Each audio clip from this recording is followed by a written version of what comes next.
A very warm welcome to you all to this Chicken Welfare Roundtable.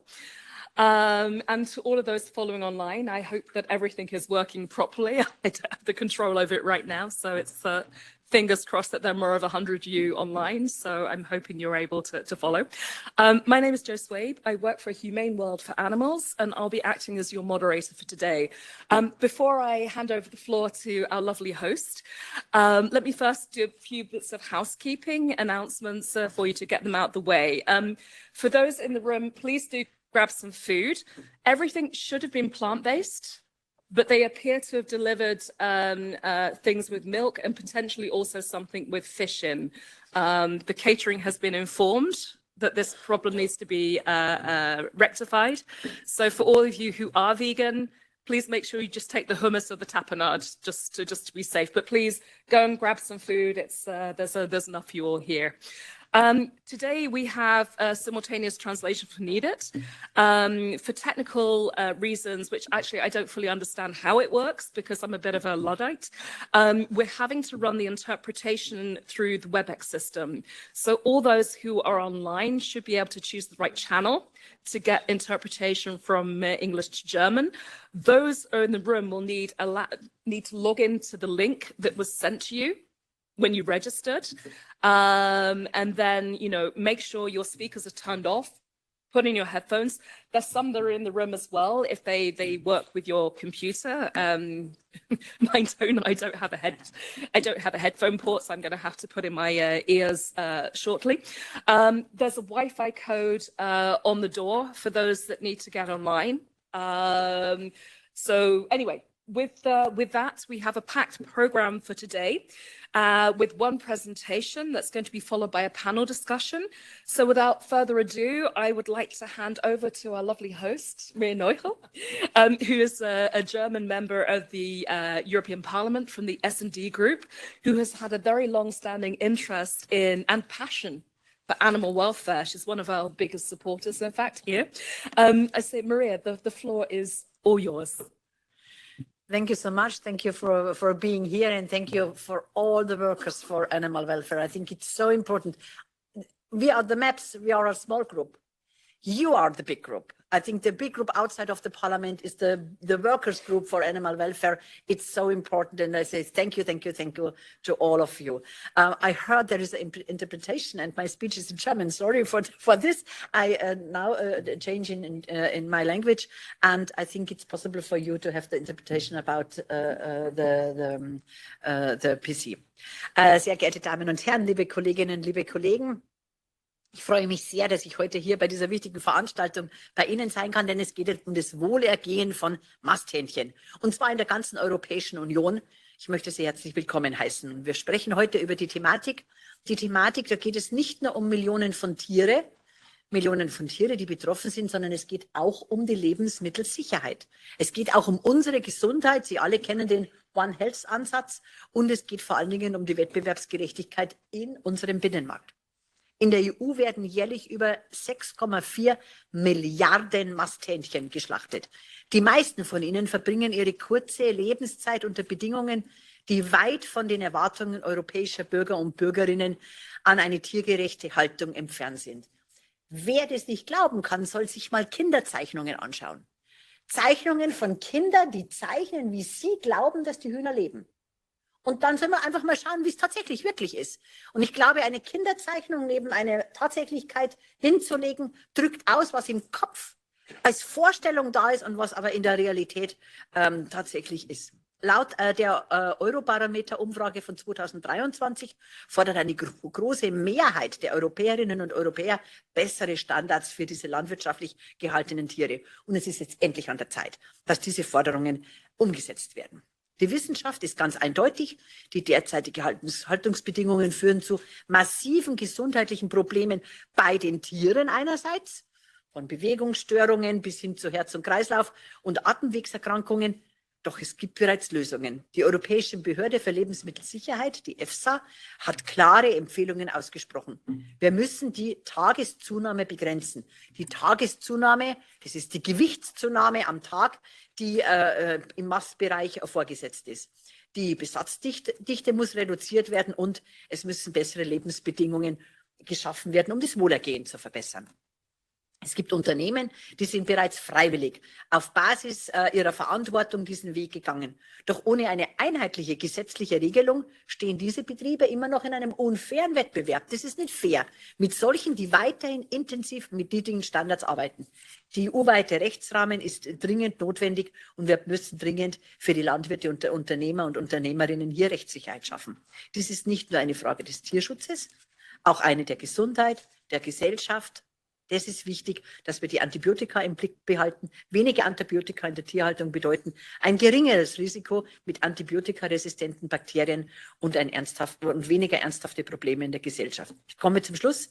Wir brauchen jetzt ein politisches, entschlossenes Vorgehen. Und zwar jetzt, nicht übermorgen und übermorgen, sondern jetzt.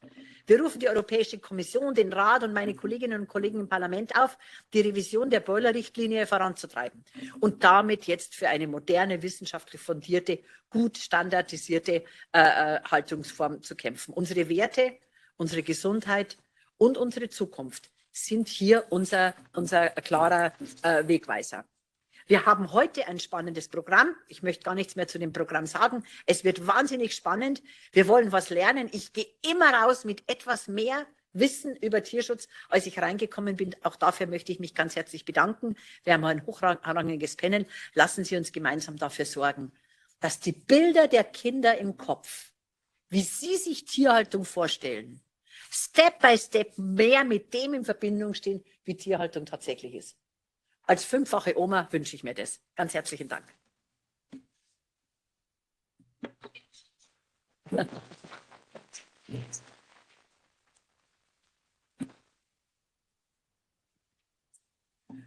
Thank you, Maria. Sorry, I was just having to turn off the sound of my own phone, which isn't working. Okay, right. Thank you very much for your introduction. You really set the scene for today's discussion.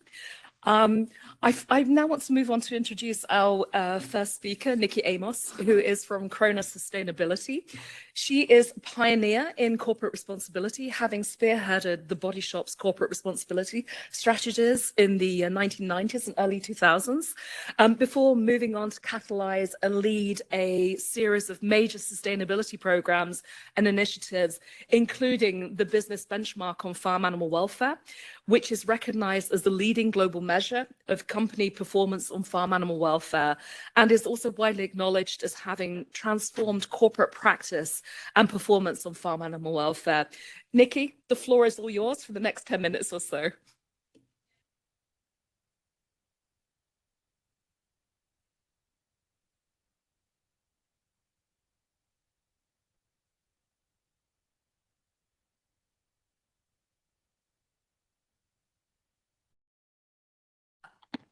Perfect. I'm live. Sorry about that. Yes, I'd like to thank the organisers of today's event, Humane World for Animals, Wild Animal Protection, Essere Animali, and Albert Schweitzer Foundation. I have some slides if you'd like to follow the slides in front of you. So why are we here? The EU is aiming to create a fair, competitive, and sustainable food system that ensures affordable, high-quality food for all. The EU is, of course, collaborating with farmers and food producers, rural communities, and civil society to shape a thriving agri-food sector built on 4 pillars: attracting future generations, enhancing competitiveness and resilience, promoting sustainability, and valuing food, people, and animal welfare. So it goes without saying that the EU has an important opportunity here to retain its global leadership in animal welfare, building on its legacy of pioneering some of the world's most progressive animal welfare legislation. So the timing of today's event could not be more crucial. The agri-food sector is facing mounting challenges, from the impacts of climate change and intensifying global competition to rising export tariffs and high energy costs. So ensuring food security and sovereignty must remain a top priority for Europe. Today's focus is on broiler chicken welfare. Why is this such a high priority? Well, when we talk about chicken welfare, we mean in the context of today, it's meat chickens or broilers as they are known. And it is important because broiler production in the EU has increased exponentially by more than 20% since 2012. And it now represents 6.4 billion birds produced annually. And the number of broilers slaughtered in the EU alone is around 25 times higher than the next species, the most slaughtered land animal in the UK, which is pigs. So the industrialisation of poultry meat production has raised significant welfare concerns, which we will discuss today, I'm sure. And given the number of animals involved, this is arguably the #1 animal welfare priority for the EU right now. So the Better Chicken Commitment, which I'm sure most people are familiar with, is a science-based 6-point chicken welfare policy that addresses issues related to breeding for fast growth and high yield, housing, stocking density, and slaughter. In 2016, animal welfare scientists from leading non-profit organisations, many of whom are in the room today, reached a unanimous consensus on broiler production's most pressing evidence-based welfare concerns. The result of that agreement was a set of standards that will meaningfully improve the welfare of chickens by establishing a baseline for their treatment. The Better Chicken Commitment is a science-based 6-point plan that addresses a number of welfare, the most concerning welfare issues.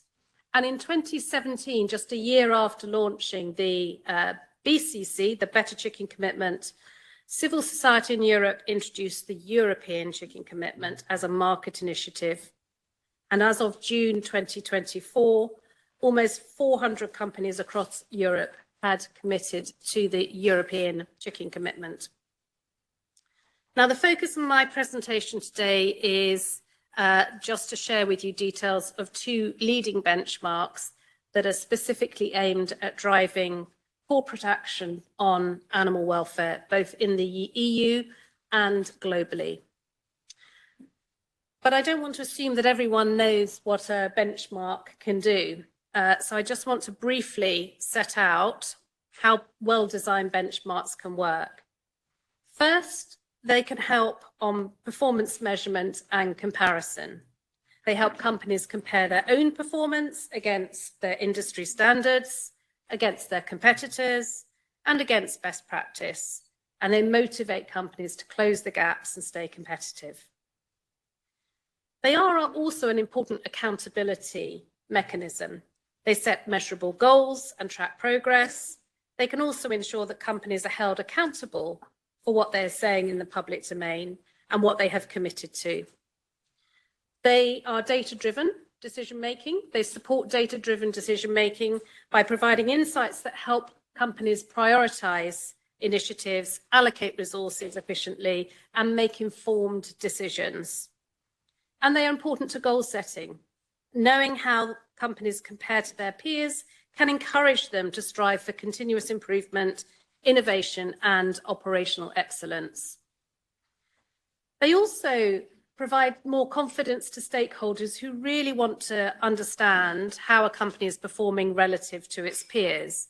And these stakeholders include investors in major food businesses, they include business customers and consumers, and sometimes regulators who want to understand the state of play when looking at animal welfare in a market. And they can also act as an important driver for regulatory and compliance alignment. Most benchmarks, if they're well prepared, exceed the regulatory minimum requirements, but they can ensure that companies are at least remaining compliant and hopefully going above those minimum standards.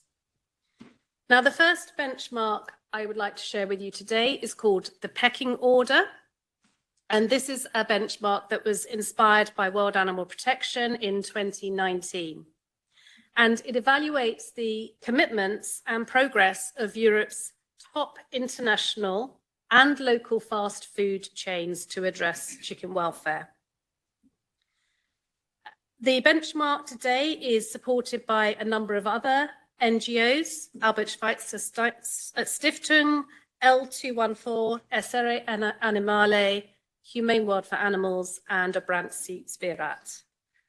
And I think the kind of, the significant take-up of this program and support for this program indicates that having an annual measurement of how companies are performing against the criteria is a very helpful tool to support wider actions of civil society. So what does it do? It evaluates the commitments of Europe's key fast food chains, but at a local level. At the end of the day, it's the consumers who go into these restaurants who want to know that that particular chain, be that Burger King or a McDonald's, is actually delivering on its commitments at a local market level, not just at a global corporate level. And put simply, the pecking order seeks to answer a question. Which companies are taking their responsibility for animal welfare, particularly broiler chicken, seriously, and which companies are not? So, the latest results of the pecking order in 2024 show that, and this is based on 75 companies across 7 countries, the Czech Republic, France, Germany, Italy, Poland, Romania, and Spain. We looked at companies' commitments, their stated targets and their commitments, and we looked at their performance against those commitments, so their progress against those commitments. Overall, across those 75 companies, the average score was 39% on the commitments that companies are making to improve the welfare of broiler chickens. But on the performance side, the average score was just 7%, indicating that there is a significant gap between what companies commit to and what they can really prove is happening on the ground for animals. So what else did we understand from the latest benchmark? 71% of companies have a broiler welfare policy in place, and 41% of those companies had either committed to the European chicken commitment or they had fully aligned their broiler welfare policies with the commitment's requirements. But the pace of change remains slow. The reporting on specific broiler issues addressed by the European chicken commitment shows some improvement in progress. For instance, 54% of companies have third-party auditing in their supply chain. That's up from 47% the year before. And 45% of companies are meeting the maximum stocking densities for broiler chickens, and that's against 38% the year before. So we are seeing progress. And it does mean that companies are taking these commitments seriously. And I think it's not just the annual assessment through the pecking order, it is the ongoing activities of many non-profit organizations who are working hard to really hold these companies to account. But as I mentioned, the slow pace of change is concerning, and I will come back to this point shortly. So I'm going to move on to the business benchmark on farm animal welfare. This is now, we've just finished the 13th year of assessing companies annually on their animal welfare commitments. It covers all species, including broiler chickens, of course, and it ranks 150 of the world's largest retailers, food producers, and restaurants or food service companies across 51 distinct criteria. Now, the business benchmark, BB4, as it's known, is supported by partners Compassion World Farming and Four Paws. So what makes this program quite distinct is that it has the backing of a number of investors. These are institutional investors who have shares in food companies. And these investors have a very important voice. They use the results of the benchmark to inform their decision-making, their investment decision-making, but they also use the results in their engagements with companies. And it really has helped investors find their voice on animal welfare, understand what they can talk about with companies, and it is a feature of their engagements with major food businesses in a way that it wasn't more than 12 years ago, 13 years ago. The way that the BB4 works is very similar to the pecking order in that companies are ranked according to their overall score in the benchmark, with tier 1 indicating leadership and tier 6 indicating limited or no evidence of animal welfare being on the business agenda. And being able to just distill a very complex issue like animal welfare into 6 tiers is a really helpful way of enabling investors to really understand the relative performance of companies. So, looking specifically at how the BB4 measures the performance of companies on broiler welfare, of the 150 companies assessed, 134 of them have broiler chickens in their supply chain. So of these 134 companies, 31% of them had set a partial or universal time-bound target to achieve the requirements of the Better Chicken Commitment or the European Chicken Commitment. 28% reported a proportion of broiler chickens reared at lower stocking densities of 30 kilograms per square metre, and 20% reported a proportion of broiler chickens from slower growing breeds. So we are starting to see a growing and substantial share of companies addressing broiler welfare and making a meaningful change. And this is important because it proves that it can be done. And what companies really need, what the market needs, is the confidence that what is being asked of them in terms of improved welfare of broiler chickens is possible. So we really do need our benchmarks to demonstrate the art of the possible, as it were.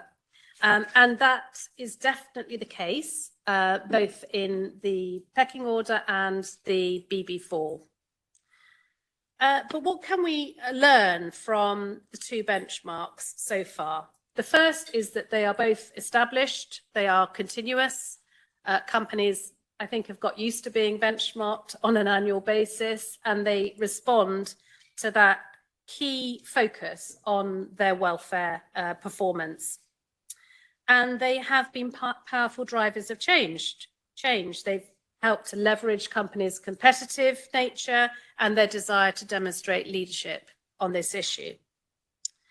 And, pleasingly, company scores have improved incrementally every year that we have been running these benchmarks. However, they are still falling short, far short of where companies need to be performing. So there is still a gap between expectation and practice. And I would say that across both benchmarks, around 20% of companies are really recognizing the leadership potential on animal welfare and are performing well and demonstrating that leadership.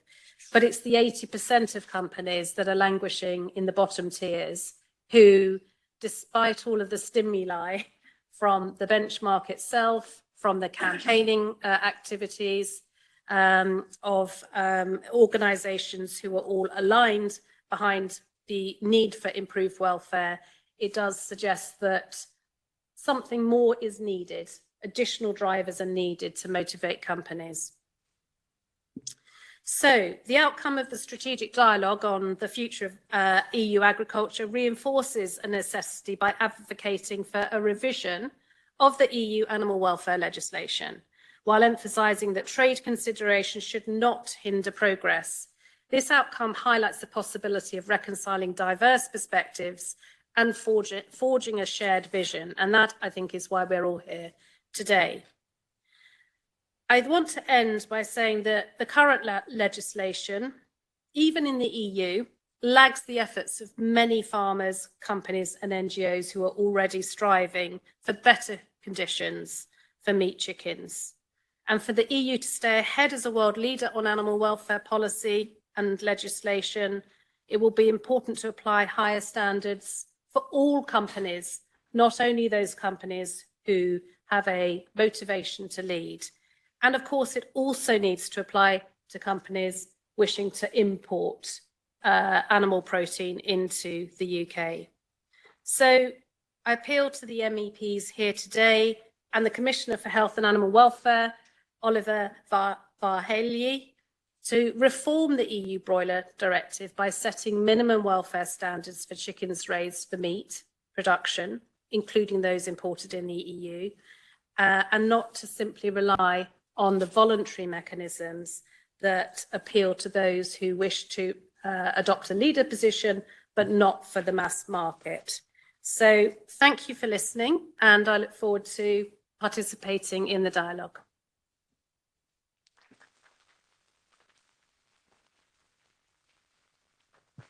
Many thanks, Nicky, for your insights, and you've really set the scene for the discussion. I'd like to ask you to switch off your microphone and then move to this to join the rest of the panel. While you're doing so, firstly, just reminding folks that there's food over there, so please go and grab it and be very careful because Parliament Catering has messed up our order. So, you know, just be careful if you are vegan. It should have been entirely plant-based, but it's not. But there are some plant-based options there, so just be careful when you go and grab your food. Let me first introduce you to the other members of the panel. Nicky, we have already met, but I first want to give a very warm welcome to Christoph Schulz. He is a poultry farmer who runs a farm, if I'm pronouncing this right, in Alaez, which has been in his family for many generations. Okay, the farm is over 300 years old and is located between an open cast lignite mine and the Polish border, in a structurally weak region that Schulz has actually helped to revitalize through his commitment to sustainable farming. Christoph has been producing poultry in Germany since 2007 and has been implementing the Fair Mast criteria since 2019, which comply with the European chicken commitment standards. His goal is to make chicken fattening socially acceptable again and to demonstrate that higher animal welfare standards can also be economically successful as well as more animal friendly. Joining Christoph and Nicky is Anja, who is a leading expert in poultry welfare research at Aarhus University. Again, I probably pronounced that wrong. Her work focuses, amongst other topics, on welfare assessment methods and the impact of early rearing conditions, housing design, and environmental enrichment on animal welfare. Beyond research, Anja also provides research-based consultancy to Danish and EU authorities, including as a core member of the EU Reference Centre for the Welfare of Poultry, which is a really, really important welfare gain in the EU over the last few years. And she's also a member of EFSA's Animal Health and Welfare panel. Joining her, so last but not least, we are joined today by veterinarian Ester Alaez Pons from the European Commission. Ester is a policy officer at the Animal Welfare Unit at the Directorate General for Health and Food Safety, which is more commonly known as DG SANTE. In this role, she plays a pivotal part in shaping EU animal welfare policies, including chairing key discussions on the welfare of dairy cattle and calves. Her work is instrumental in ensuring science-based, effective policies that reflect the EU's commitment to improving animal welfare standards. Now that all the introductions are out of the way, let's get down to business, because we have, you know, about an hour and a half still. I want to hear from the panel today about what they think about the current state of animal welfare is for the average broiler chicken and what kind of challenges we face collectively to be able to improve the welfare of chickens bred for meat. so that we have time for a proper Q&A later, I'm going to ask the panelists to try to keep their responses to under 3 minutes per question. Okay. Right, let me start first with Anja, who's next to me. From a scientific perspective, what are the most pressing welfare concerns for broiler chickens in conventional farming today? I would say that it's the heavy load on the muscular and locomotor system due to the fast growth rate, which is associated with a range of different welfare issues. So coming from different leg pathologies causing walking difficulties, lameness, discomfort, even pain, to breast muscle disorders, cardiovascular diseases, increased mortality, higher susceptibility to heat stress, and also a physiological fatigue, which means that even though the broiler might be motivated to perform natural behaviors or exploit available resources, it might be simply not have the energy to do so. So that's the presence of negative welfare, but there's also the absence of positive welfare, which is mainly due to the barren environment, the lack of resources available, the lack of space, which means that the possibilities of having positive experiences are limited for the broiler. That was very succinct. Thank you. Moving from the practitioner to Christoph. As a farmer who's already adopted higher welfare practices, do you recognize these animal welfare and public health concerns in practice? I mean, what motivated you yourself to make the kind of changes that you have towards higher chicken welfare on your farm? I mean, the things that Anja has described with locomotive problems, with fast-growing breeds, etc. Are these things that pushed you in that direction? And please press the button to speak.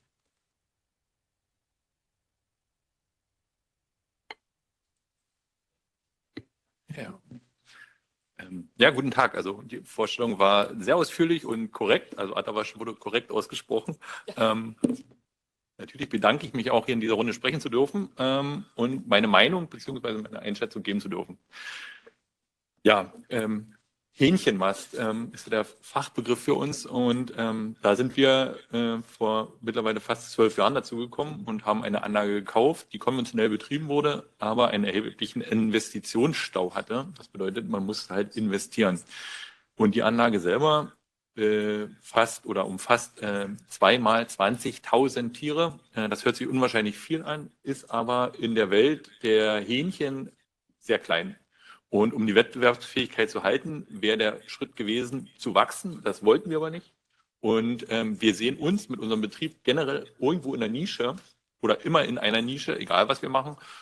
Und so wollten wir das auch bei der Hähnchenmast machen. Und da kam dieses Projekt Fairmast für uns eigentlich sehr passend, weil wir dadurch einen festen Absatz hatten. Wir konnten die Tierhaltung damit umbauen.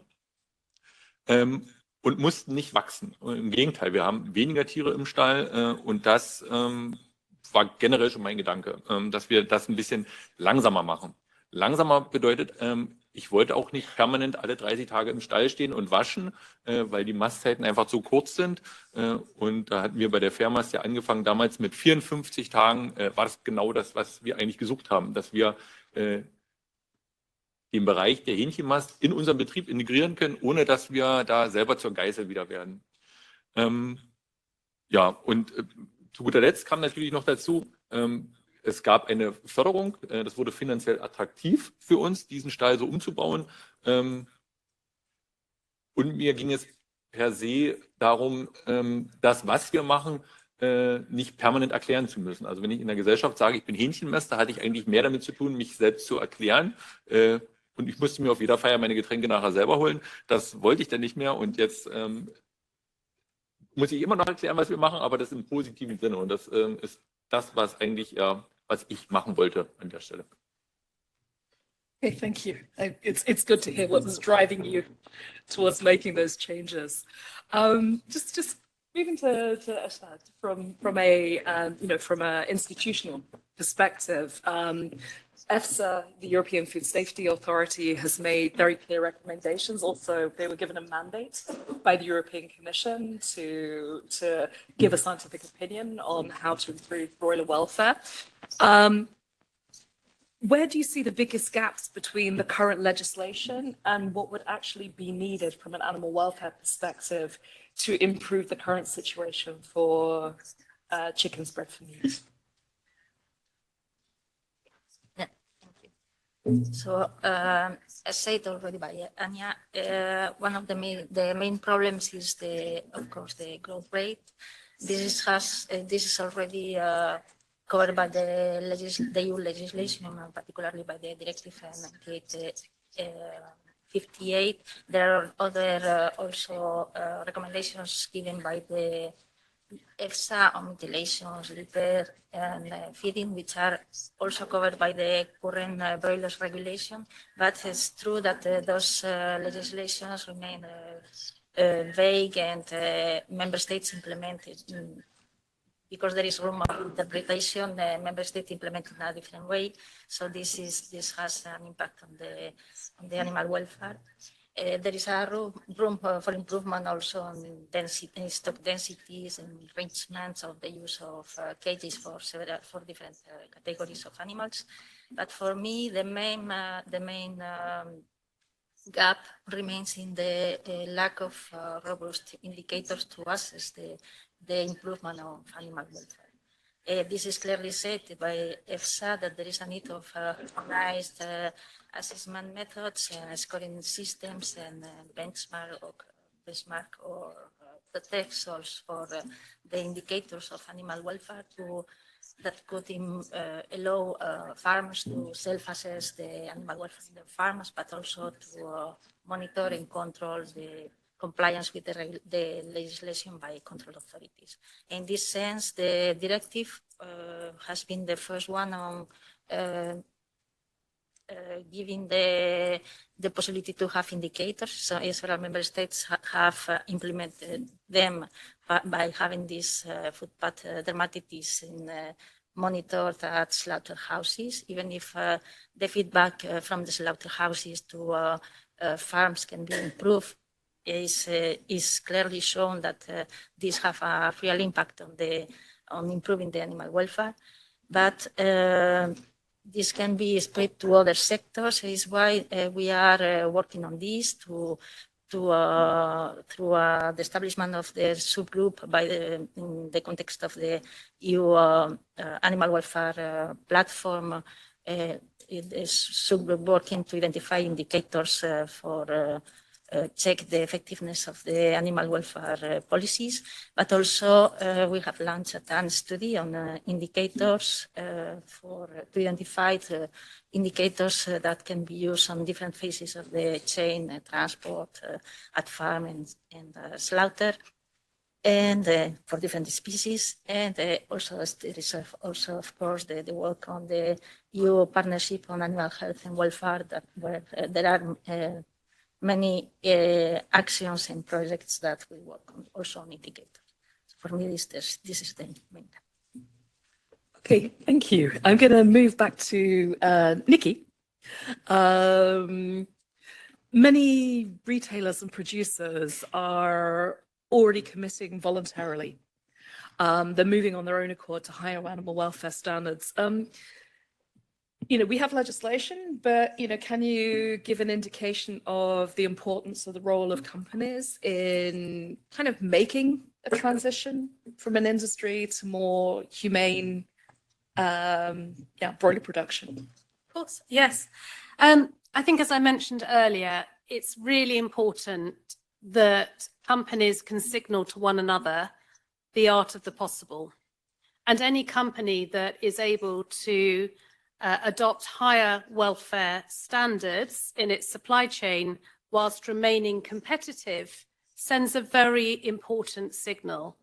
And what we have found across our benchmarks, like the pecking order and the BB4, is that this is possible at any price point, broadly speaking.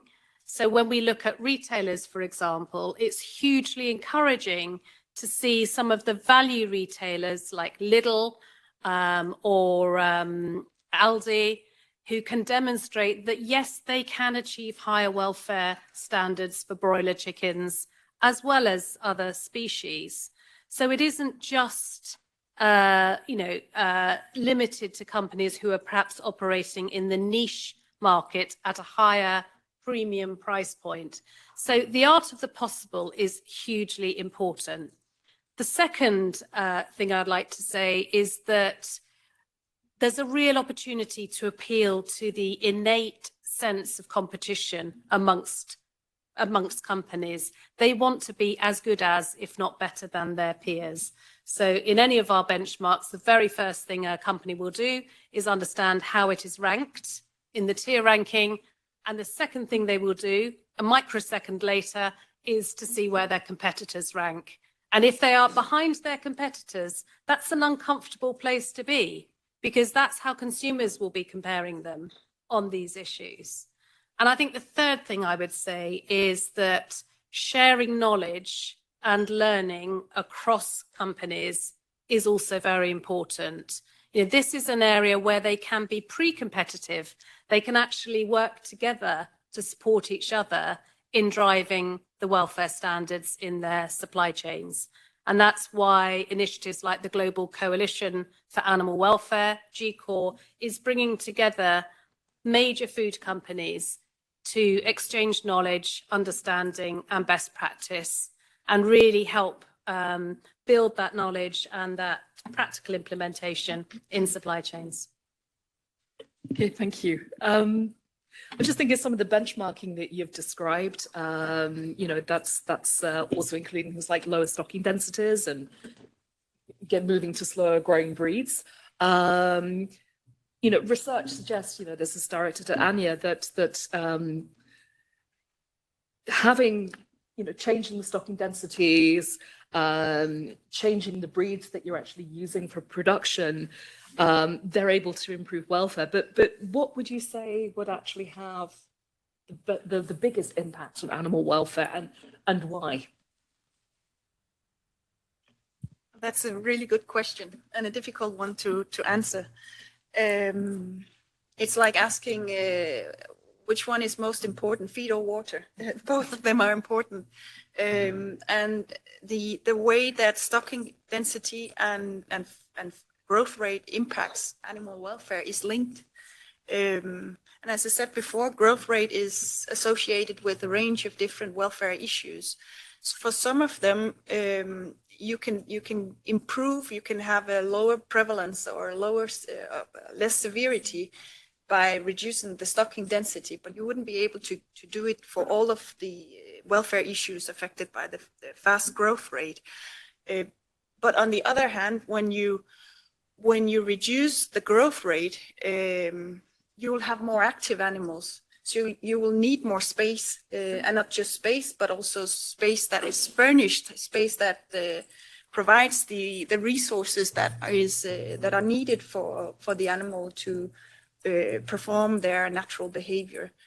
And the way the system is now for conventional broilers, the housing system, it's fine-tuned to the fast-growing genotype. So when you take that one piece out of the puzzle, the fast-growing, and try to replace it with a slower-growing, it doesn't fit as well into the system as the piece you removed. So you have to also do some adjustments, and that includes also the space allowance. And then, if I can have one more comment, there's not a 100% overlap, as I said, between the welfare issues affected by growth rate and the welfare issues affected by stocking density. So which one to prioritize depends on how you rank the different welfare consequences or welfare disorders, or welfare issues. And that again depends on your priorities, and the priorities you have may depend on which welfare school you belong to or which priorities you have. So there's not one single answer to that. So that's why I say it's very complicated. I can imagine it's incredibly complicated. There's not necessarily one size fits all. Certainly, I mean, Christoph, you've experienced it as a practitioner of having had, I'm assuming that you started off with having fast growing breeds and that you also had to shift your way of producing. So what's your experience in, what was the biggest challenges that you faced and that farmers like you will face when trying to transition to the higher welfare systems as you've already done?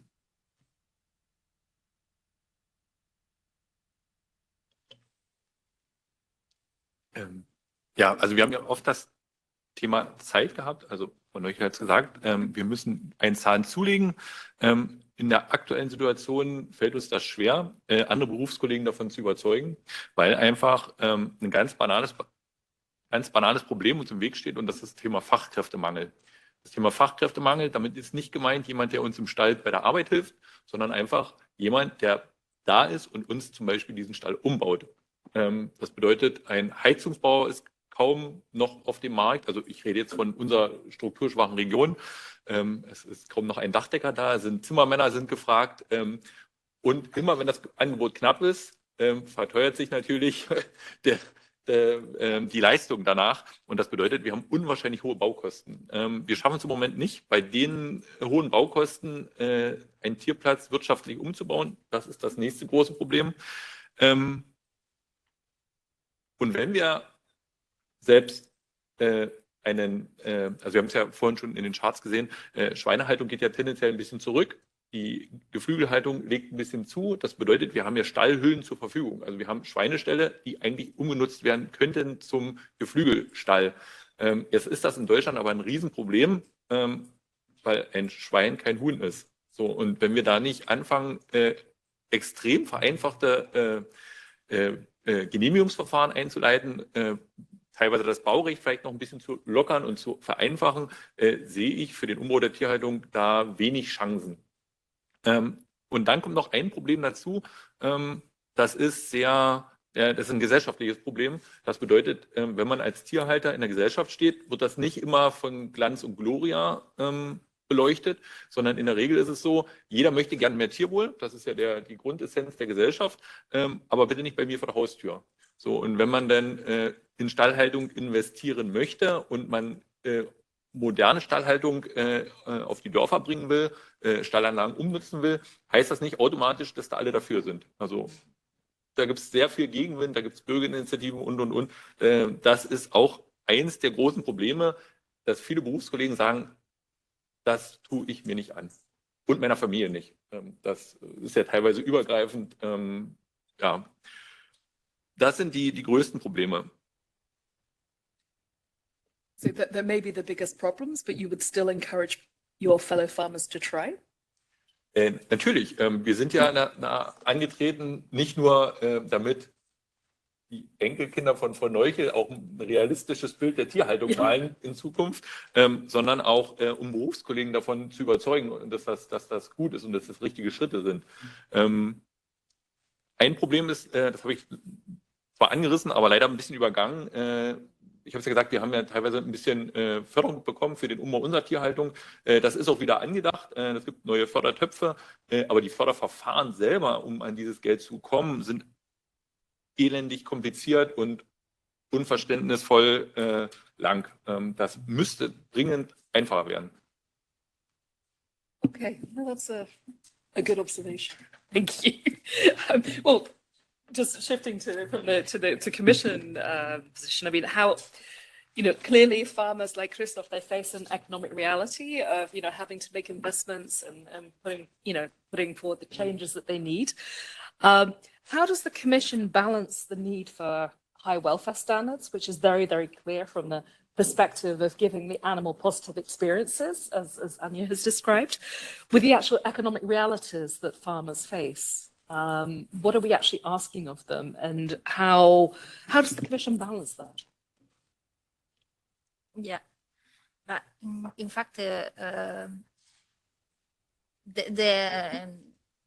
in general, when the Commission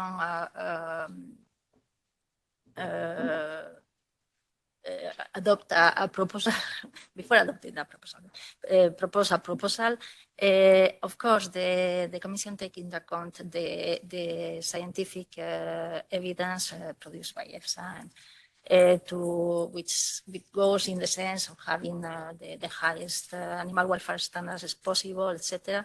But the Commission, as managers, have to take also into account the socioeconomic situation, impacts on the farmer, also the environmental impact, etc. Is why the Commission, before proposing something, do an impact assessment to assess what will be the economic issues for the sector, and even for every actor involved and that will be impacted by the proposals, and also do consultations, etc., to see what are the difficulties or what can be the issues faced. And in the proposals, there are always accompanying measures. It can be, for example, transition periods to allow the farmers to adapt to the new provisions. So this is something that is done, and there are also other accompanying measures that can be, for example, in the context of the CAP. Many thanks. I'm gonna hand the floor then to Nicky with a question, but after that, because then we're going to move on to a different set of questions. I'd also like to ask, after Nicky said something, whether Maria, you also want to come in with any comments on what's been said so far. But first, Nicky, we've seen that just from following the general kind of news on what retailers are doing, that a lot of global companies have made commitments in the past, but they seem to be kind of backsliding on the high animal welfare commitments that they've made. Like, for example, they're either removing or extending the deadlines that are taken for these commitments. What do you think of as the main reason for companies to not keep their promises? And what would you like to tell these companies, certainly in the light of what's been said today so far? Okay, there are many reasons why companies are failing to make sufficient progress against their targets. Complacency, perhaps. Naivety, almost certainly. And I think, the key thing, though, has been the lack of internal buy-in. And only now are companies really putting the efforts into ensuring that their purchasing departments, their sourcing teams, not only understand what's being required of them in terms of the target, but the rationale for it. Why is animal welfare important to our business? Why have we made this target? Why is it important that we demonstrate progress against it? So there's a whole education process that has to start within the companies. And I think they've simply underestimated that. Setting a target and putting it on their website is the easy bit. Implementing a target takes a huge amount of resource and effort and understanding and buy-in across businesses. So that's the first point I would say. I think there are other obstacles, and these aren't excuses, but some of the obstacles are that companies have very poor data capture systems. So they don't have reliable data on which they can form important decisions or understand how they are progressing against their targets. So companies have had to really sort out their supply chain monitoring processes. And I think beyond what is within the company's own control are the systemic barriers to progress. And this is in markets where consumers really aren't thinking about animal welfare. They're certainly not using it in their purchasing decision-making, and therefore that's not a key driver for companies. There also can be some legislative weaknesses or enforcement weaknesses, which means that companies do not prioritize welfare when they are considering how to make improvements in their overall purchasing practices. So I think in short, companies have been somewhat naive. I think they've sleepwalked their way into setting targets and are only now putting in the effort. But of course, it's too little, too late. And companies are going to undershoot their targets. They're not going to be able to meet the targets in what was not an unrealistic timeline, when it was first proposed. And when we've got the 2026 deadline for broiler chickens coming up, we know that companies have got a huge amount more work to be done, not only in terms of what they can do individually, but also how they can work collectively. So, yeah, lots of reasons. Okay, thank you for that. I can see there's a clear gap between, what the corporate responsibility folks, I think this is a good idea, this is going to be moving with the times, and the people that are actually in charge of implementing it. Absolutely. And it's not limited to animal welfare. It's the same with net zero targets or any other sustainability targets. Companies are realizing only now what's involved in making progress, meaningful progress, and achieving them, which is why they keep extending the deadlines. Great, okay, thank you. I was going to come to Maria shortly, just plugging in. Just before we move on to the next section, is there anything that any of the other panel members would like to respond to? Anything else that anybody has said so far? And Maria, do you also have any? You've got some comments. Yes. Thank you. I have one question to you, eine Frage zu Ihnen, nämlich würden jetzt ganz viele Landwirte Ihren Weg gehen? Haben Sie das Gefühl, dass damit eine Konkurrenz entsteht und Sie den Abstand zu anderen Betrieben verlieren? Leben Sie auch ein bisschen vom Abstand oder sagen Sie, nein, für mich wäre es wunderbar, wenn alle das machen? Denn ich glaube, da gibt es manchmal so zwei Herzen in der Brust. Es macht sich ein Teil auf den Weg und ist natürlich dadurch besser als die anderen. Was wäre, wenn das jetzt Standard werden würde und das, was Sie jetzt sich so erkämpft haben, wäre jetzt übermorgen Standard für alle? Das würde mich interessieren, wie Sie das betriebswirtschaftlich einordnen. Tendenziell ist es so, ich würde mich unwohl fühlen hier.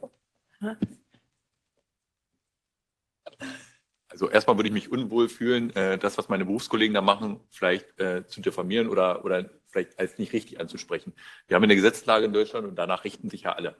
Aber das ist ja schon der Ausgangspunkt. Ich denke, wenn die Gesetzeslage geändert wäre und wir zum Beispiel, wenn wir jetzt nur den Fokus legen auf die Haltungsform, wir die Stufe 1 theoretisch verbannen, weil die spielt ja für den Lebensmittelhandel eine untergeordnete Rolle, lediglich für Verarbeitungsprodukte. Und wenn wir da die Herstellungskennzeichnung ein bisschen vorantreiben würden, wären wir ja automatisch schon in dem Fahrwasser.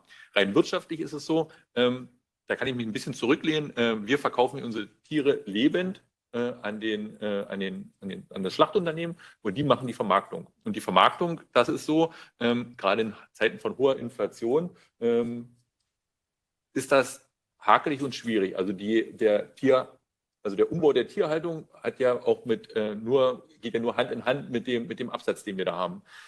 Und da sind wir wieder bei der Gesellschaft, dass wir in Deutschland einfach die Prioritäten falsch stecken und unsere Ernährung nicht in den Vordergrund rücken, sondern eher untergeordnete Sachen, die irgendwie den Wohlstand nach außen präsentieren sollten. Das ist ein grundlegendes Problem, an dem auch gearbeitet werden müsste. Und dann ist es so, dass zum Beispiel der Lebensmitteleinzelhandel, über den 95% der Ware oder der Nahrungsmittel in Deutschland bezogen werden, mehr mit einbezogen werden müsste. Das bedeutet, relativ banal gesagt, die Frau, die da im Laden steht, die macht eine super Arbeit, aber die kann natürlich nicht über Geflügelfleisch genauso viel wissen wie über Rahmenbinden oder keine Ahnung, was da alles verkauft wird. Das ist ein Riesenproblem, aber letztendlich wird ja da auch an der Kasse entschieden. Eine Angst davor, dass wir zu viele Berufskollegen haben, die das ähnlich machen wie wir, habe ich natürlich nicht. Wäre schön, wenn es so wäre. Danke. Thank you. Anybody else before we move on to the next theme, as it were? No, okay. Then we'll move on to the next theme. I'd like to shift gears a bit, actually, just to move to the discussion, to talking about the question of the role that legislation and policy can play in driving change, in improving the welfare of meat chickens. Ester, from your perspective, the Commission well, in fact, back in 2020, they committed to revising the animal welfare legislation, but progress has been slow. We've only seen effectively 2 proposals delivered right now for dogs and cats, and also for animal transport. What are the main obstacles that you're facing right now in delivering this legislation, and what are the next steps? I mean, maybe it's something you can't speak about yet, that's also possible, but we now have a new commission in place. We have a commissioner for health and animal welfare who has suggested that we'll be modernizing the legislation. We don't know very much more. Yeah.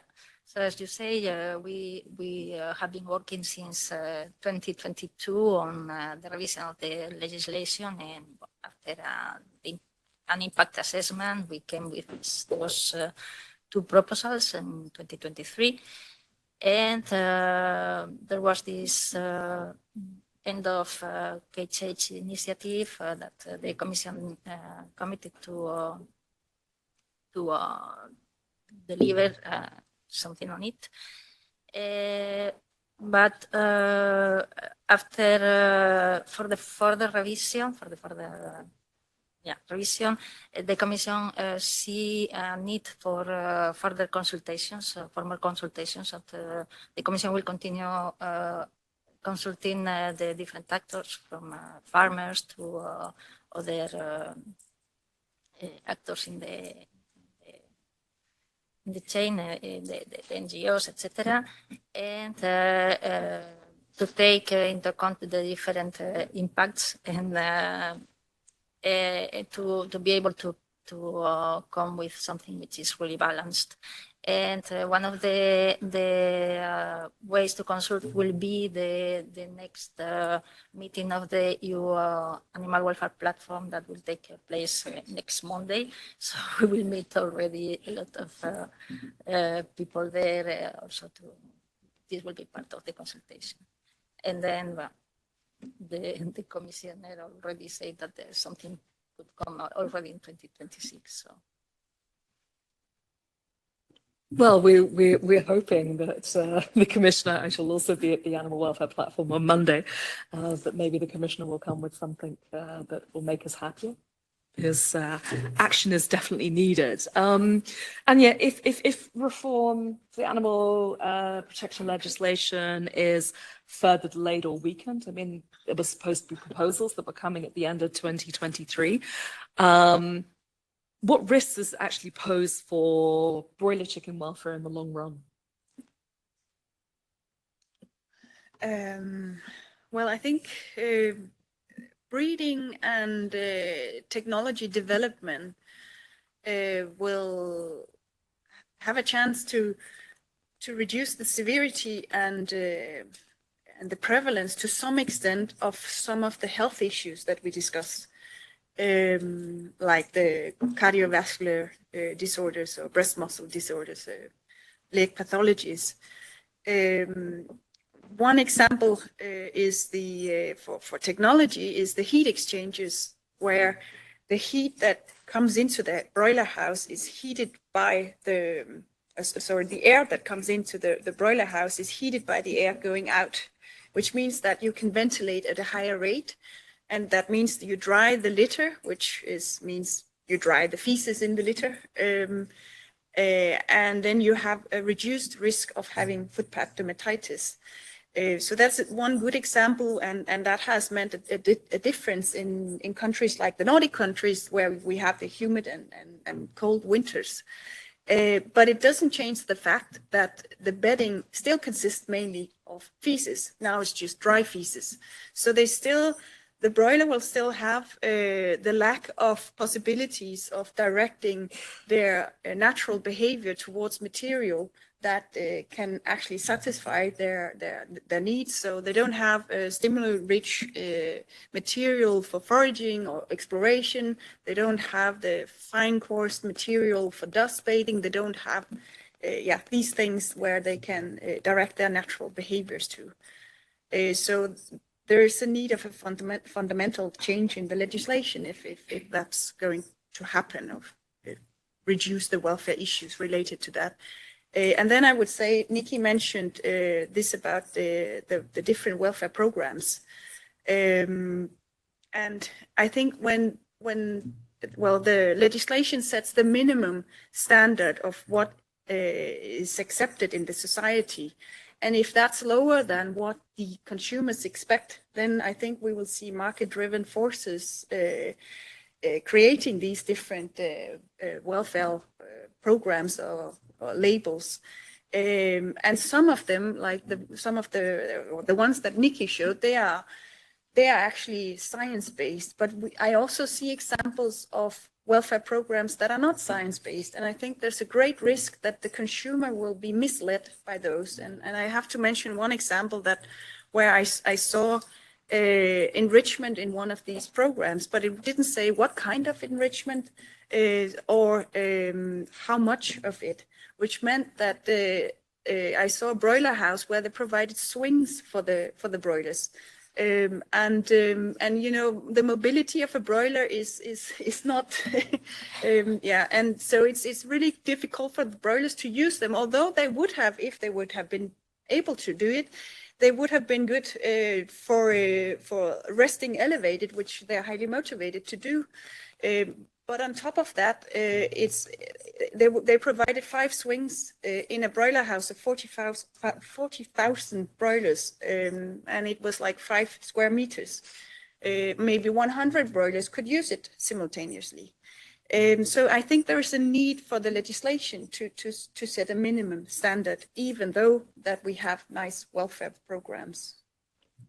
Could I ask then, having minimum standards, or at least improved minimum standards, that I understand that, but am I also hearing from you that you would also appreciate a mandatory animal welfare labeling scheme instead of all these different voluntary ones?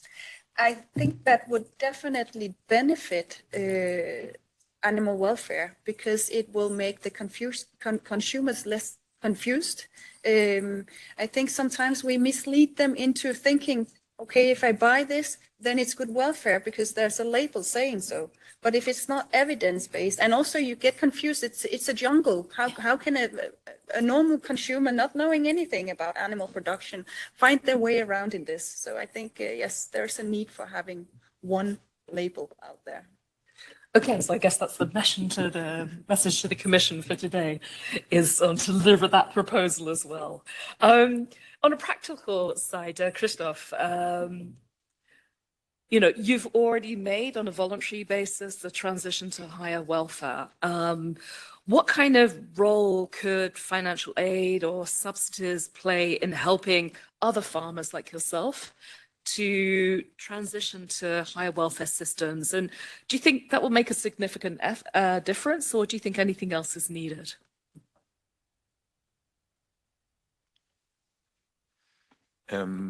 Ja, natürlich. Wir haben das ja schon angesprochen. Also das Thema Genehmigung, das ist eine Riesensache. Die müssen wir unbedingt leichter machen. Die vereinfachten Förderungen, da haben wir darüber gesprochen.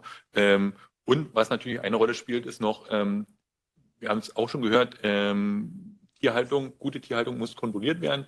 Aber dieser Druck der Kontrollen, dass theoretisch jemand unangekündigt 24 Stunden am Tag auf den Hof kommen kann und sich von der guten Tierhaltung überzeugen möchte, finde ich persönlich für das, was wir machen, überzogen an der Stelle. Natürlich ist Kontrolle richtig, Kontrolle ist auch wichtig, aber keine Institution schafft es im sozialen Bereich zum Beispiel innerhalb von 24 Stunden irgendwo eine Wohnung zu betreten. Und diese Gängelei ist halt, das spricht so ein bisschen gegen das Vertrauen, was uns entgegengesprochen wird. Und darum geht es theoretisch. Wir bräuchten ein bisschen mehr Vertrauen. Weil man kann halt eine Tierhaltung, so wie wir sie zum Beispiel betreiben, nicht innerhalb von 24 Stunden ändern oder beziehungsweise die Tiere nicht in einen besseren Zustand bringen oder in einen schlechteren. Das geht auch nicht. Das ist halt so. Und dann würde ich gerne noch eins anfügen, das gehört zwar nicht direkt zur Fragestellung, aber ich habe das ja so zwischendurch rausgehört. Ich bin ja nun der Praktiker hier unter uns, oder einer der Praktiker, und ich würde das, was wir tun, gerne mal in 3 Zahlen sagen. Und das bedeutet, das Thema Fußball, damit grenzen wir quasi das Stallklima ein. Damit nehmen wir das Thema Einstreu, was wir gerade schon gehört haben. Die Fußballenqualität wird gescannt in Deutschland. Das bedeutet, jedes Tier fährt im Schlachthof über eine Kamera und dann wird es ausgewertet. Und da ist es so, dass wir mit einer Fußballengesundheit von über 80% mit der Stufe 0 an den Schlachthof gehen. Nicht einmal, sondern im Durchschnitt. Also da sind teilweise Durchgänge dabei, wo wir weit über 80%, 90, 95, tendenziell die Sommermonate, wo die Einstreu noch mal trockener ist wie im Winter. Aber das ist so das Level, auf dem wir uns bewegen. Und daran sieht man, wie gut die Haltungsform ist und daran kann man auch ableiten, wie gut die Einstreu ist. Und wenn die Einstreu diesen Trocknungsgrad hat, den wir nicht mal herbeiführen müssen zusätzlich, dann erreichen wir auch das, dass die Hühner wieder Staubbahnen gehen, dass sie scharen können und.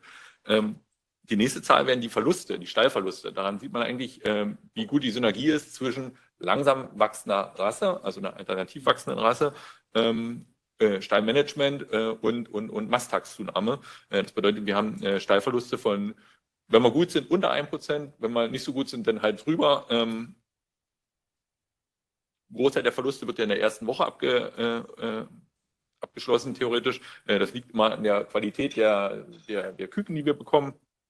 Aber das soll so grundsätzlich die Sache sein. Dann hatten wir schon über Transporte gesprochen, haben wir Transporte gehört. Wir liefern pro Durchgang knapp 30.000 Tiere. Und wenn alle in diesem Zeitraum ihre Arbeit gut machen, da gehören auch zum Beispiel diese Ausstallfirma dazu, der Lkw-Transport dazu.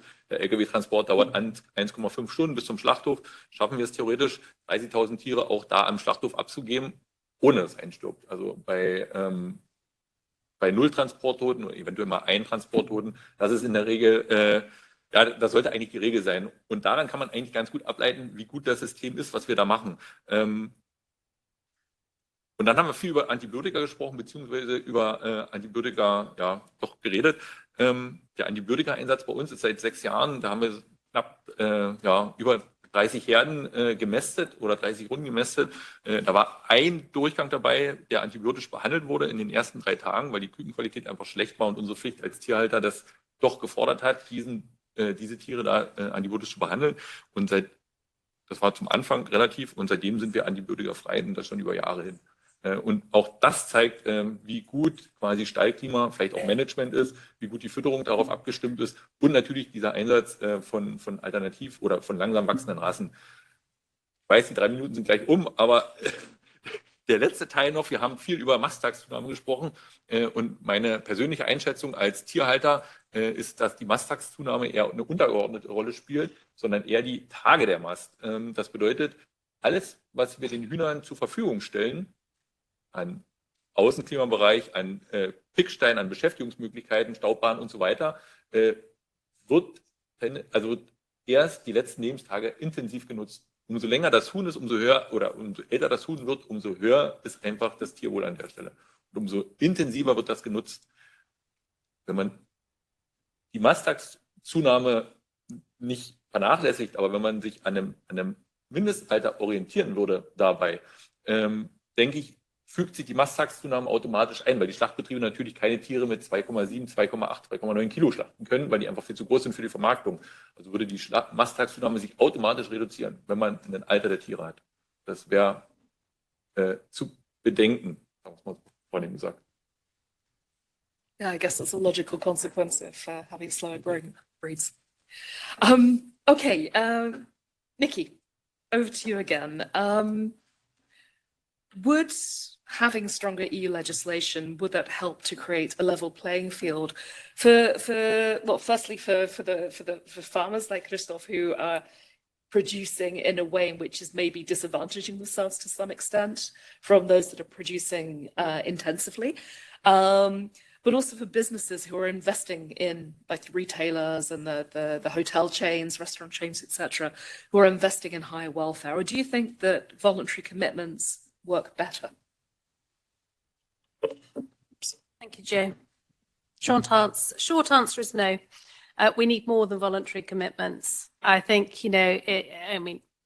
with real credit to companies that are prepared to distinguish themselves and show what can be done, They are competing with a majority market where standards are poor and way short, as Anja rightly said, of where consumers expect those conditions in which animals are reared to be. So I think it's a question about how long are we prepared to wait? We could rely just on voluntary commitments and hope that the market gets, kind of follows suit, but how long are we prepared to wait? 20, 30 years? We're looking at another generation. I'm not sure that that's really realistic. I think we also have to be mindful that what we're talking about here is system change. We need to move to a more sustainable food system. And companies are aware of that. They're more than aware, and they're thinking hard about it. But there's a real danger that animal welfare is going to get lost. It will get forgotten. There's a huge amount of emphasis being put on regenerative agricultural practices, on reducing carbon emissions. But where is the effort being put into ensuring that animal welfare standards get lifted? And I'm really concerned that there's a lot of noise happening. Everyone wants a more sustainable food system, but a sustainable food system without animal welfare, to me, is not a sustainable system. So let's ensure that we have the legislation in place so that animal welfare gets protected in the future food system. Okay, thank you, Nicky. I'm looking at the time because I want to make sure that there's also time for, that we have a wide range here in the room from, I see representatives of industry, other NGOs, and obviously they're half the number of MEPs now than they were when we started. I've got 4 more questions, so I'm just going to ask you to all give me the kind of the elevator statement, as like a 1 minute to respond to that, to give everybody else a chance to join in. So I'm going to start with Ester. How can policy ensure that high welfare standards are not only just introduced, but also effectively enforced throughout the EU? The most important is to have clear rules which leave no room for interpretation. No room for interpretation. So this ensures that the implementation is harmonized, and then there is a level playing field. And of course, the rules should be easy to implement. And again, we need those indicators and assessment methods to allow also that the compliance with the rules can be monitored and controlled. And also for this, also the EU reference centers have played a big role helping member states and the authorities to implement the current legislation and to go for better controls. And this is very important. And also, the audits performed by the Commission also go in this direction of checking, verifying how the controls are done by member states, and checking if they are effective. So this is also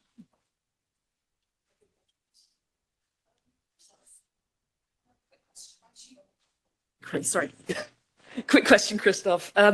Do you believe that stricter regulations would actually help or hinder farmers with high welfare production systems in maintaining economically viable production? I mean, how do you keep your head above the water? That's the question.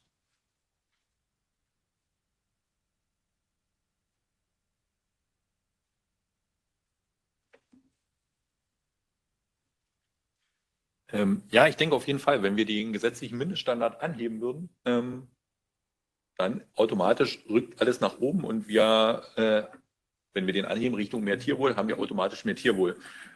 Tierwohl wird ja gemessen meistens auch an Kilo pro Quadratmeter, relativ uncharmant ausgedrückt, und da bedarf es immer einer Reduzierung. Jetzt gehört es aber zu unserer Verantwortung auch, zu sagen, wenn wir Tierplätze reduzieren, wenn wir natürlich weniger produzieren, wo kommt denn die Alternative her? Diese Lücke, die entsteht, die muss ausgeglichen werden. Und da plädieren wir natürlich auf Wettbewerbsfähigkeit, die uns zusteht. Und das bedeutet, alles, was im Regal neben uns liegt und nicht die Wettbewerbsfähigkeit entspricht, sollte strenger bewertet werden. Das bedeutet, alles, was an Importen aus dem Ausland kommt, sollte auf jeden Fall ja, dementsprechend bewertet werden. Weil sonst leidet natürlich unsere Wettbewerbsfähigkeit und wir sind da nicht produktionsfähig dazu und können das Tierwohl nicht ausbauen. Okay, also quick within the time. Nicky, what kind of commitments or changes would you like to see from policymakers, producers, retailers, etc., to ensure a more sustainable and ethical broiler industry? Okay. Well, from policymakers, I'd like to see, and I've mentioned this, animal welfare recognised as an integral part of a sustainable food system. You know, we cannot have a system that respects planetary boundaries without there being recognition of the welfare of animals farmed for food. Second, I'd like to see a ban on the worst forms of animal production in systems. So cages, of course, high stocking densities, where you simply cannot meet basic welfare requirements in those systems. And it might include other aspects like inhumane slaughter practices, live shackling and live inversion of broiler chickens, for example. So I think, you know, the messages that you're hearing in terms of end the cage age are absolutely crucial, but also the scientifically stated targets in the Better Chicken Commitment, the European Chicken Commitment, they're not aspirational, they're perfectly achievable. And they should be the baseline standards that all broiler chicken producers meet.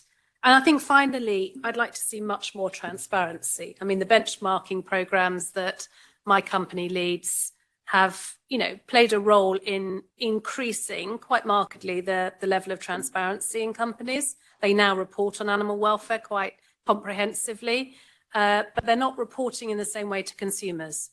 And, you know, they are actually all benefiting from ignorance of consumers when they purchase their animal protein. So I'd like to see much more transparency from companies and much more education to help consumers make informed decisions. Okay, thank you. And one last question before we open the floor to Anja. I mean, you're coming from this as the position as the animal welfare scientist. How can scientific research support both policymakers and also the industry in making practical but also evidence-based improvements? Yeah, I'll make it very short, quick. Dialogue. I think the key word is dialogue. I think we need to, well, we are all dependent on each other. We are dependent on the funding, but also the openness about the challenges out in the industry. We need to be willing to collaborate, all of us. I think it's, yeah, the key word is dialogue. That was incredibly succinct. Thank you. Impressive. Okay, just before I throw the floor open, anybody in the panel wants to respond specifically to something someone else has said? Or Maria, is there anything you'd like to add as well before we throw it open to everyone else? No? No one was scandalized by anything? Okay. Maybe Yeah. if I can. I was just thinking it's not only Nicky who thinks that animal welfare belongs to sustainability. It should be incorporated in sustainability. I just want to emphasize that. No, that's a very good point. Now, I'm going to open up the floor to questions. I was going to say, the Parliament etiquette, I'm going to ask the MEPs present, but I'm scanning the room and I'm only seeing one left. So it's no reflection on this event. MEPs have very, very busy agendas, so they often only kind of pop in for the first half an hour, and then they have to go to technical meetings and group meetings and things. So yeah, but we actually had a fair number here. Are there any MEPs assistants that would like to say something on behalf of their MEP? No? No, okay. Then I will give the floor. I know she's raring to go. Before you speak, I know exactly who you are, but please state your name and who you represent before asking the question that applies to everyone, also because there are about 100 people online following this. I am more than happy to. Thank you very much. My name is Birte Steenberg, and I am the Secretary General of AVEC, the European Poultry Meat Association. And we cover 95% of the poultry meat that is produced in Europe. So we are very happy to be here, and we're very happy that you have arranged this, because animal welfare for broilers is indeed very important. And I want to pick up where my countrywoman Anja left off, and that is collaboration and dialogue. That's really what we need. And I'm really sorry to say that an arrangement like this should contribute to that. So I would really have been so very pleased if you had invited a poultry farmer, a conventional poultry farmer as well. I love to hear Christoph Schulz tell about his production, and congratulations, you're doing a fantastic job. But it would have been so nice to hear conventional poultry farmer as well. And I would like to comment on why some companies are not committing, or living up to the EC standards, although they have signed the commitment. It could also be because they have realized how huge an environmental impact it will have.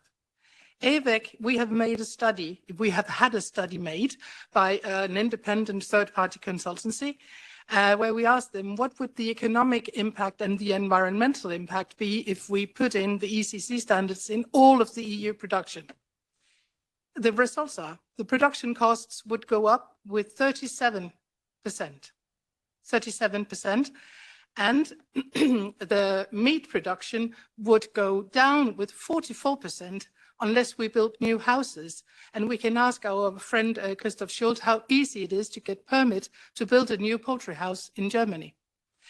We also would see that the GHG emissions would go up with 25%. I'm not saying the ECC is not the right way to go. I'm just saying if we want to go that way, this will be the impact. And then we also need to take into consideration EU DG Agricultural Outlook.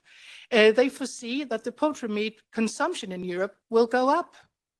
So if we then produce much less poultry meat in the EU, where will we have the consumption raise coming from? We will have it coming from Brazil, Thailand, and Ukraine, which are the main countries that export to the EU.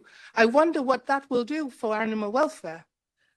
No, because really, I need some time here, because there has been. It's the question. Do you have a specific question for the panelists? Do I have a specific question for the panel? Yes. You say you want to collaborate. How? And who do you want to direct that to? Everybody. Thank you. Okay. Can I just make one response in terms of the composition of the panel?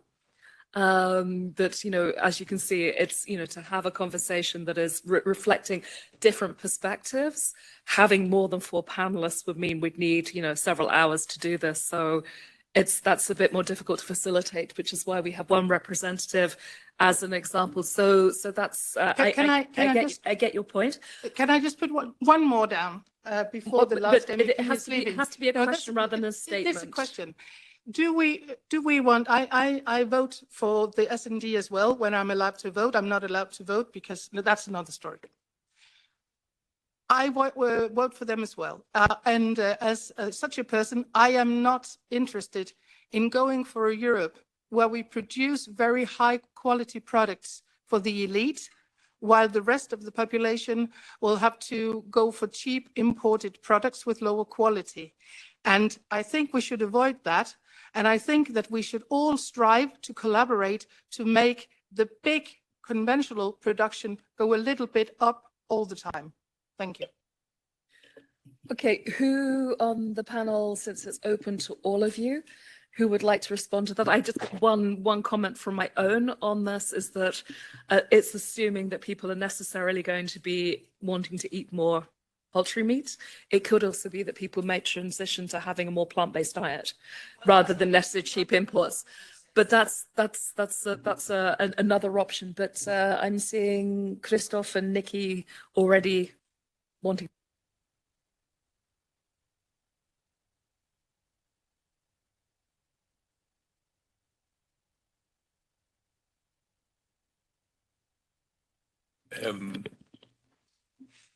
Naja, also mein Teil, wie gesagt, ist ja der eher Praxisteil. Ja, aber Sie haben natürlich recht. Wir haben natürlich noch mehr Geflügelhalter und die hätten wahrscheinlich genauso ihren Platz gehabt, weil die gehören ja dazu und die müssen mitgenommen werden. Weil wir brauchen nicht über Umbau der Tierhaltung reden, wenn denn die Tierhalter, die es betrifft, nicht da sind. Da gebe ich Ihnen vollkommen recht. Ich gebe Ihnen auch recht, dass ein Umbau der Tierhaltung, wie gesagt, sich verteuern würde.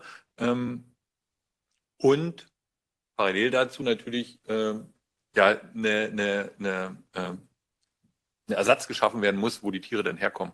Also das meine ich damit mit Verantwortung, die wir haben, auch wahrscheinlich in diesem Gremium, in diesem Raum. Da wird sich nicht über Nacht eine Lösung finden lassen. Aber deswegen sitzen ja alle hier und der Dialog, der angesprochen wurde, ist genau der richtige.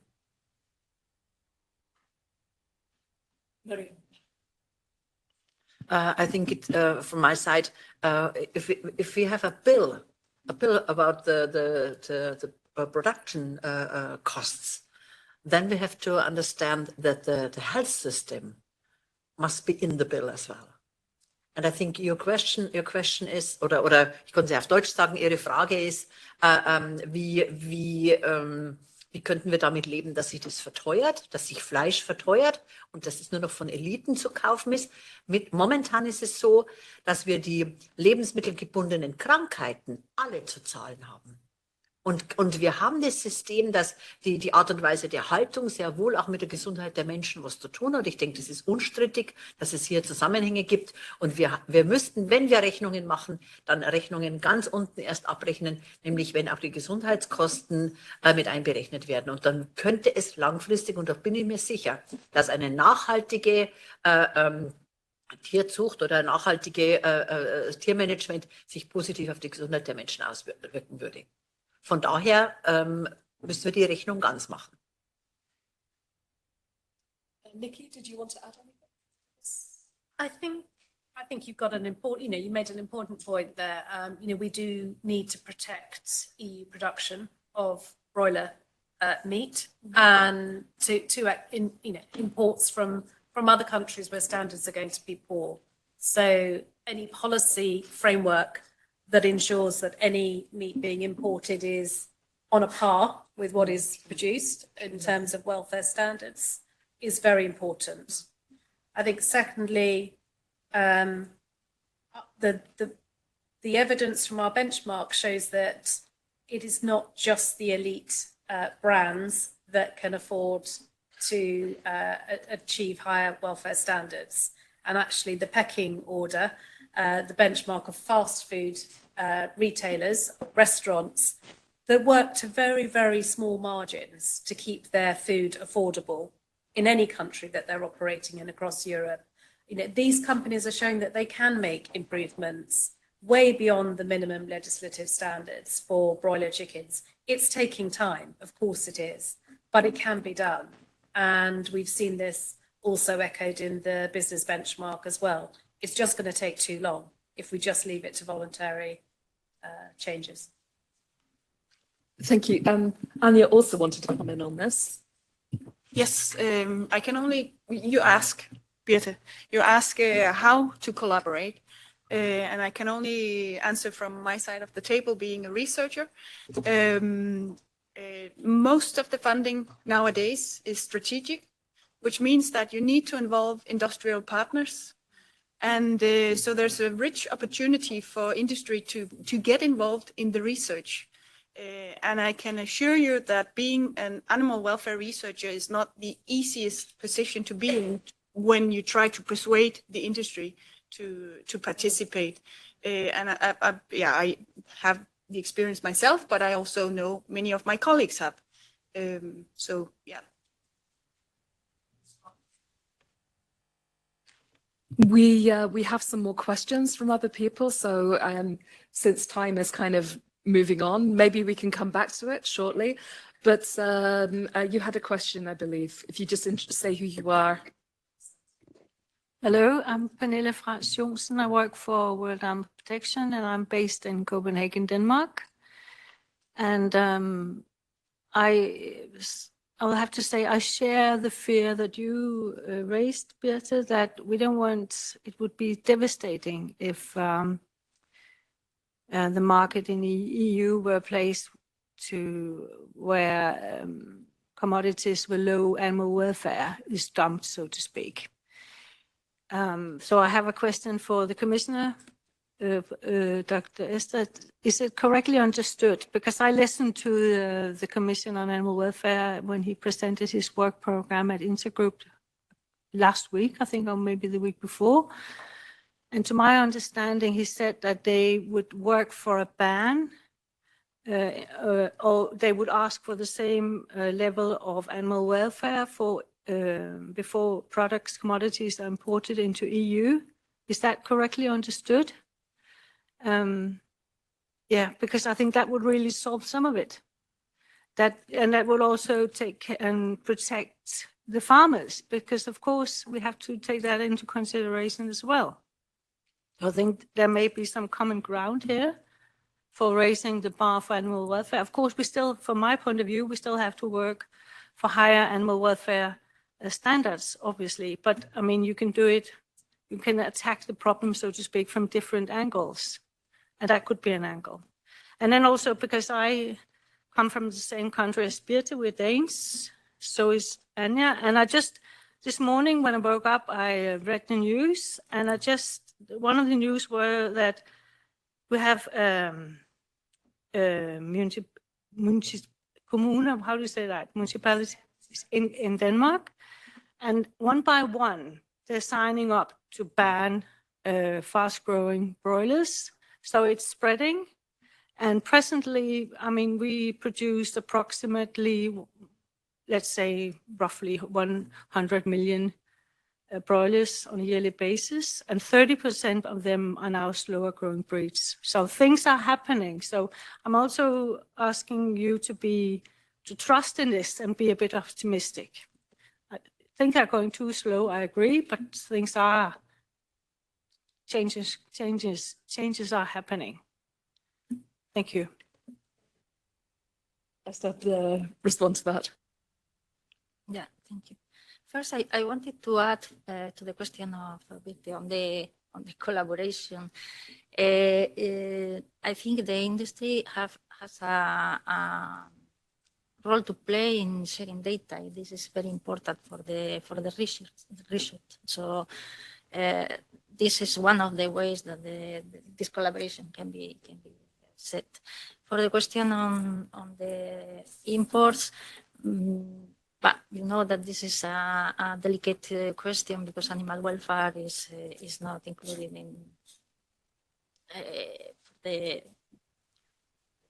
in the SBT agreements, etc. But there are already provisions on imports and the equivalence of measures for already in the killing regulation is there, and in the proposals for transport and cats and dogs, those kind of provisions have been included. So it's something that the Commission is trying to find a way to have those equivalency working.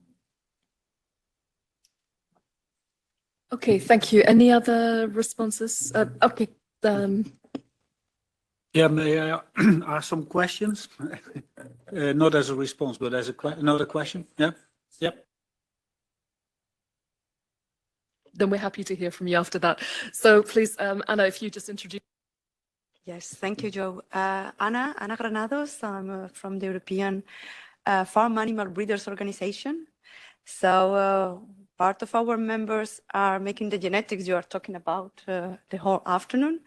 And I had a question, for all of you, but mainly for Nicky, because she was presenting the pecking order, the right number.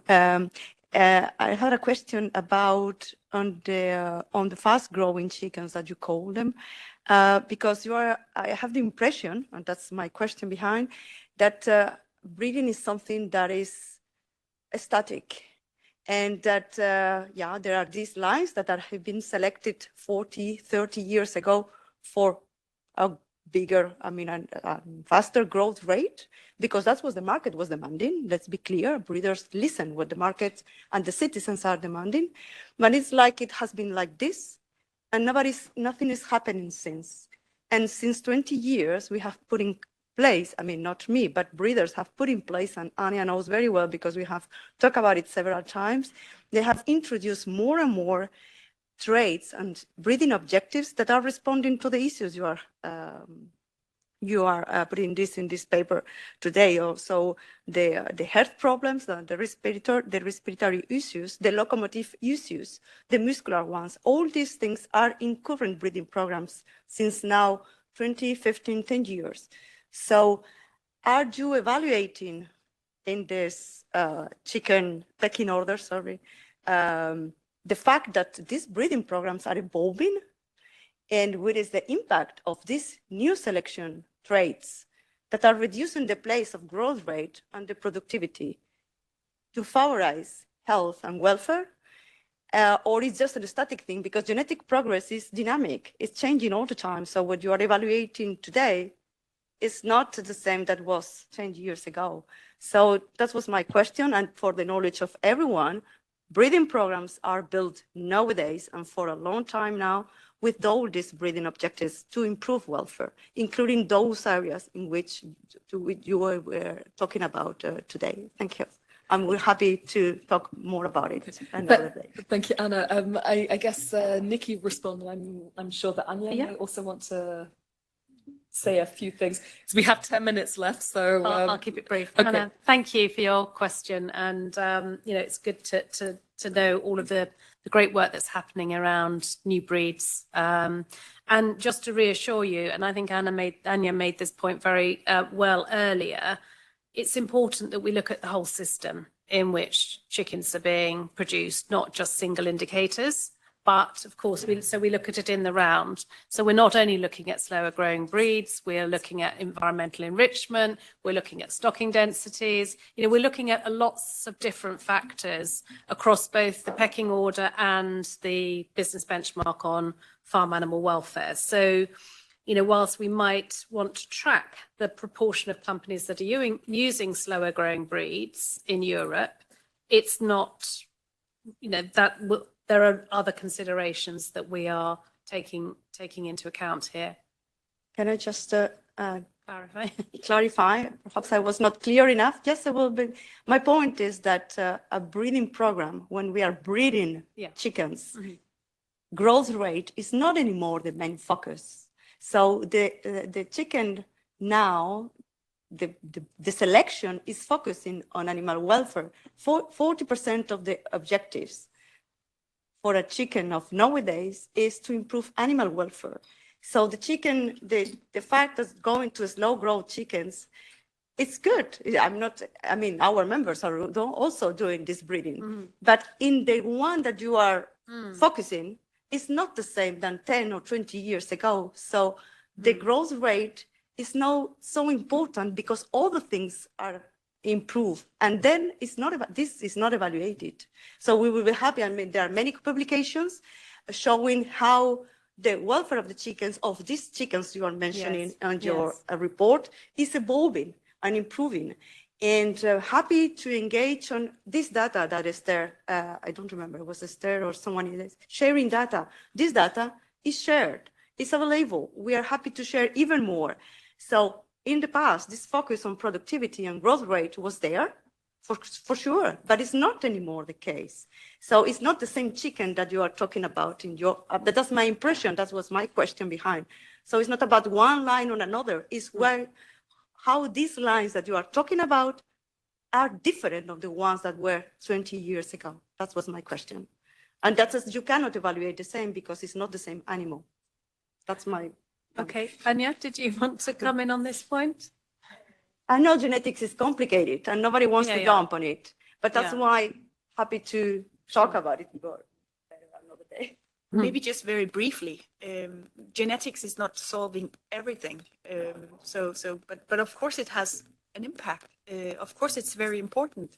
But it's also a question about where you set the barrier. And as you said to begin with, it depends on what the consumers want, what the legislation allows. Or it's not, it's what you can sell that sets the barrier at the moment.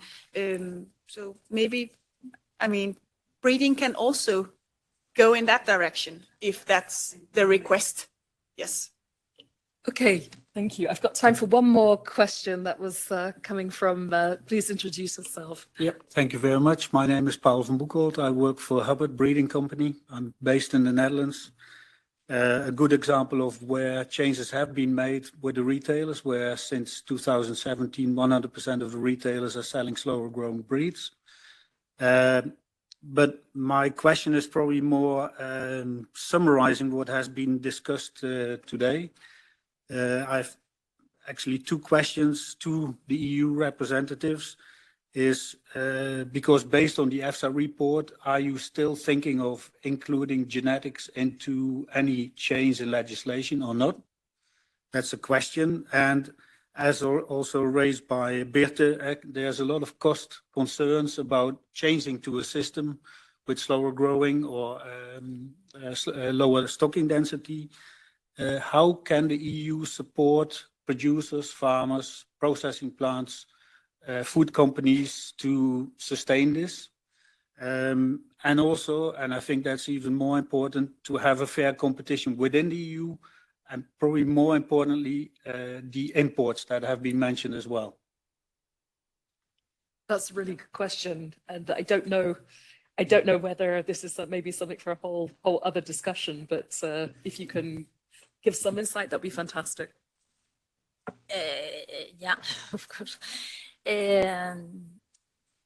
So regarding the super farmers, but those are questions that will be part of also the dialogue, the consultation. But the EU, how they can support farmers is when doing I have already said that with transition periods and other measures, accompanying measures that could come with the potential legislation, and for the fair competition